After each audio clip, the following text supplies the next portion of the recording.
কান্না করছেন, গুরুদেব কি হবে, কি হবে আমার, কিভাবে আমার জীবন চলবে। সকল কিছু ছেড়ে আপনার চরণ প্রান্তে এসেছিলাম। সেদিন থেকে আপনাকে পিতা, আপনাকে মাতা, আপনাকে ভগবান জ্ঞানে দিনাতিপাত করেছি, আর আপনি এদিন করে চলে যাচ্ছেন। এই কথা বলে গোবিন্দ দাস ঈশ্বর কৃপাতে দুটো চরণকে জড়িয়ে ধরে বক্ষে স্থাপন করে অজুর ধারায় কান্না করছেন। আপনি ছাড়া কি করে থাকবো। মনে রাখবে মায়েরা, সন্তান দু প্রকার হয়, বীর্যজাত, মন্ত্রজাত। বীর্যজাত সন্তানের সঙ্গে পিতার সম্পর্ক যতদিন দেহে প্রাণ আছে ততদিন পর্যন্ত। মৃত্যুর সঙ্গে সঙ্গে পিতার সঙ্গে সন্তানের আর সম্পর্ক থাকে, মায়ের সঙ্গে সম্পর্ক থাকে, থাকে না। অভিমন্যু দেহ রাখলেন, অর্জুন কাঁদতে কাঁদতে দিশানা বলেন, আমি আর যুদ্ধ চাই না, মৃত্যুই আমার শ্রেয়। প্রতিজ্ঞা করলেন, আমি যদি জয়দ্রথকে মারতে না পারি সূর্যাস্তের পূর্বে আমি অগ্নিকুণ্ডে নিজেকে অর্পণ করব। জয়দ্রথকে মারতে পারলেন না, গোবিন্দ দেখছেন আর সম্ভব নয়, সুদর্শন চক্র দ্বারা সূর্য ঢেকে রাখলেন। যখন জয়দ্রথ বের হলো, অর্জুন বান মারো ওর বুকে। সূর্য যে অস্ত গেল, অধর্ম, ধর্ম ধর্মের বিচার পর হবে। আমি বললাম তীর নিক্ষেপ করো, তীর বুকে বিদ্ধ হলো, চক্র সরিয়ে সূর্য প্রকাশ করলেন। গোবিন্দই তো এখানে এই কার্যটা করলেন ধর্ম স্থাপনের জন্য। সকল কিছু বুঝলেন অর্জুন, বুঝে কিছুটা মন ভালো হলো, আবার যুদ্ধে মনোনিবেশ ঘটালেন। যুদ্ধে জয় হলো, কৌরবদের পরাজয় হলো, ধর্ম সিংহাসনে প্রতিষ্ঠিত হলো, কিন্তু অর্জুনের মনে শান্তি নেই। বাসুদেব কৃষ্ণের দিকে তাকিয়ে কাঁদে, আমার অভিমন্যু যদি থাকতো, বাসুদেব পুত্রের প্রতি কি স্নেহ, আমার অভিমন্যু যদি থাকতো আজকের আনন্দে। এই বলে কাঁদছেন, আমার জীবনের কোনো মূল্য নেই। দ্রৌপদী কাঁদেন, আমার পঞ্চপুত্রের মাঝে কেউ নেই, এই যুদ্ধের কি প্রয়োজন ছিল। গোবিন্দ তখন অর্জুনকে বললেন, তোমার অভিমন্যু কোথায় আছে, চলো তোমায় দেখিয়ে নিয়ে আসি। দেখবে গোবিন্দ অর্জুনকে সেই দিব্য শক্তি দিয়ে নিয়ে গেলেন, চলো তোমার অভিমন্যু কোথায়। অভিমন্যু যেখানে আছেন অর্জুন গেলেন, চিনতেই পারলেন না, একটু সম্বোধনও করলেন না, দ্বাররক্ষক কাছে ঢুকতেও দিলেন না। গোবিন্দ বললেন, কি অর্জুন, তোমার না পুত্র, তোমাকে তো চিনতেই পারলো না। আরে মৃত্যুর সঙ্গে সঙ্গে পিতার সঙ্গে পুত্রের আর কোনো সম্পর্ক থাকে না, পুত্রের সঙ্গে মায়ের কোনো সম্পর্ক থাকে না। শিবাশীর পুত্র মরে গেল না, এবার কান্নাকাটি করছেন মালিনী দেবী, প্রভু গো তুমি কীর্তন করছো অঙ্গনে, আমার পুত্র মরে গেল। এই লীলা তো আমরা সবাই জানি, আমার পুত্রকে আবার জীবিত করে দাও, জগতের লোক না তোমায় ভগবান বলে। মালিনী দেবী তোমার পুত্র ফিরে পেতে চাও, চোখের মাঝে আলতো করে পরশ দিলেন, পুত্র চোখটা খুলে তাকালো, গোবিন্দের দিকে তাকিয়ে বলছে, প্রভু আমার এখনো বুঝি সংসারের যন্ত্রণা অবসান হয়নি। কত আনন্দ লুকিয়েছিলাম, ওই জায়গা থেকে তুমি আমায় ফিরিয়ে নিয়ে এলে। এই যন্ত্রণা সংসারে কবে হরি হরি, কবে মোর হইবে সুদিন, বিষয়ে বাসনা ভুলে কবে মম তব প্রেমের অধীন, কবে সেদিন হবে। পুত্র তোমার মাঝে কান্না করছে তোমার জন্য, পুত্র মায়ের দিকে তাকিয়ে সেদিন বলেছিল, মা কত জন্মে আমি কতজনের বাবা হয়েছি, তুমিও কতজনের মা হয়েছো, কতজনের সন্তান হয়েছো তুমি, তাদের কথা কি তোমার মনে আছে? সময়ের পরিক্রমায় তুমি তাদেরকে ভুলে গেছো। আমার যে সময় ফুরিয়ে গেছিল, সময় ফুরিয়ে গেলে কেউ কাউকে ধরে রাখতে পারে না, তাই আমিও চলে গেছি। আমার জন্য নিচে কেন কান্না করছো তুমি? একদিন কাঁদছো, দুদিন কাঁদবে, 3 দিন কাঁদবে, 4 দিন পর আর কাঁদবে না। দিনে দিনে মাস যাবে, মাসে মাসে বছর। আজ যার জন্য কাঁদছো, ভুল করে একদিন তার নাম আর স্মরণ করবে না, হারিয়ে যাবে। তাই মা, আমার জন্য কাঁদলে তুমি আমাকে আর ফিরে পাবে না, তোমার কোনো লাভ হবে না। যদি কাঁদতে হয় একবার গৌর বলে কাঁদো, যদি কাঁদতে হয় একবার নিতাই বলে কাঁদো। তুমি জানো না মা, এই আঙ্গিনায় যিনি কীর্তন করছেন শ্রীকৃষ্ণ চৈতন্য বিশ্বম্বর নদিয়া বিহারী গৌর হরি, তিনি জগৎ সংসারের প্রত্যেকটা সংসারী জীবের ভবের ঘাটের মাঝি।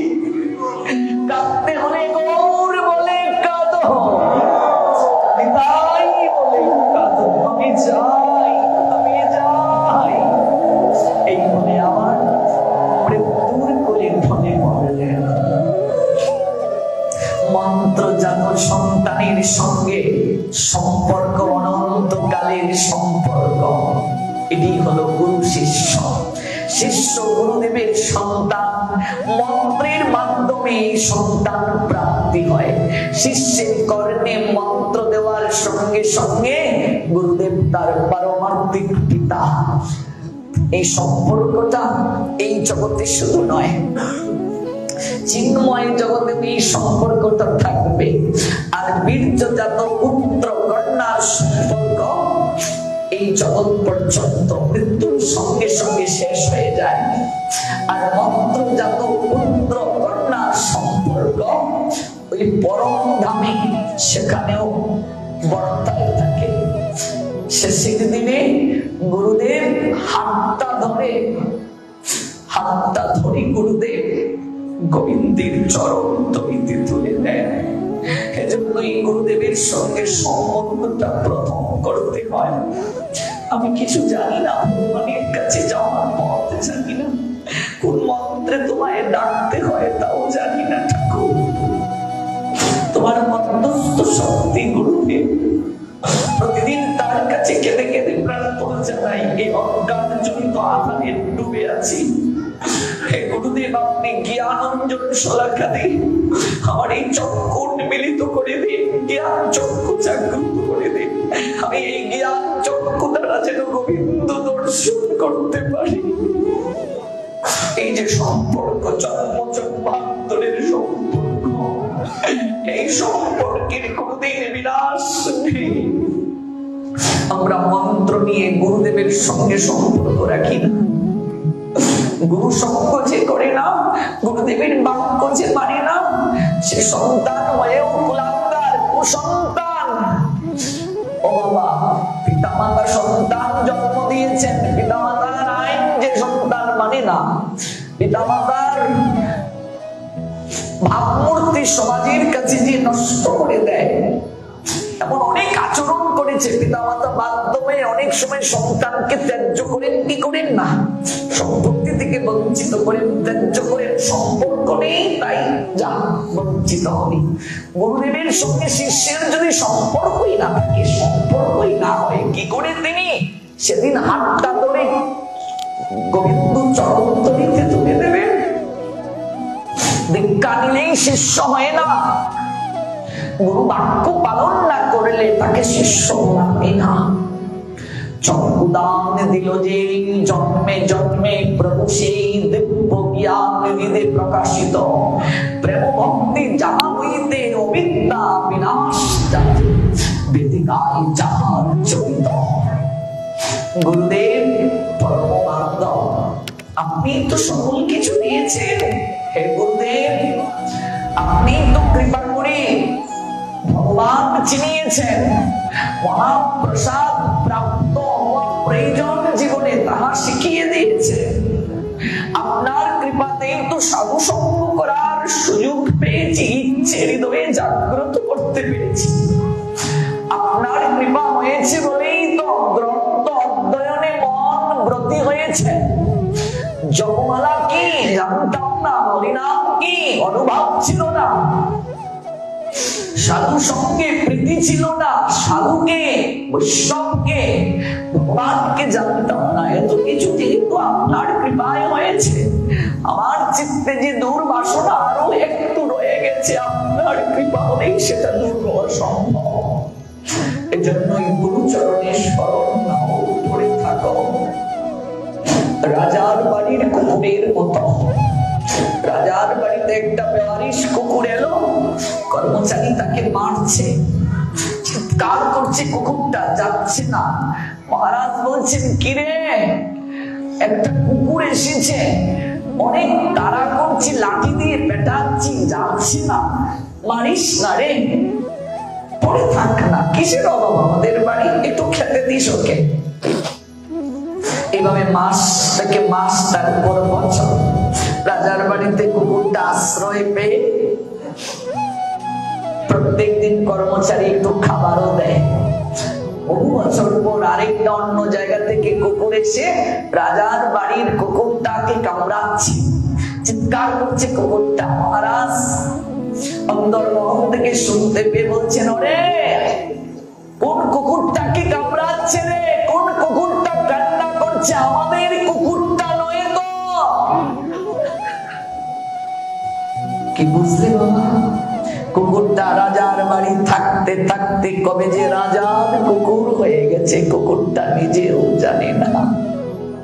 এইভাবে গুরু চরণে সাধু সঙ্গে পড়ে থাকবে, ধামে পড়ে থাকবে, অভিমান করতে গেলে গোবিন্দের সঙ্গে অভিমান করবে। আমার কেন কৃপা হলো না, সবাই সবকিছু পেল, আমার এত বয়স হয়ে গেল, আমার কেন হলো না।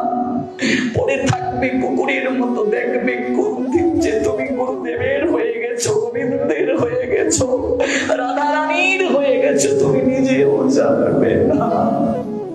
মহতের কৃপা হলে সব হয়, মহতের কৃপা ব্যতীত কিচ্ছু হয় না।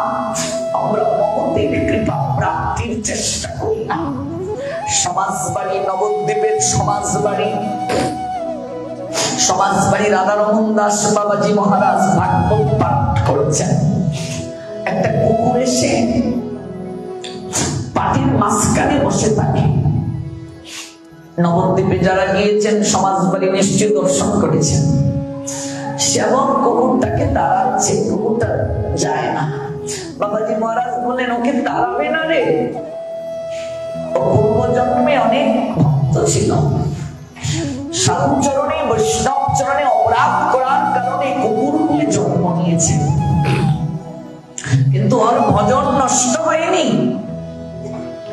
ভজন নষ্ট হয়নি বলেই পড়ে আছে, তাড়াবে না। মানুষ জীবন প্রাপ্ত হয়ে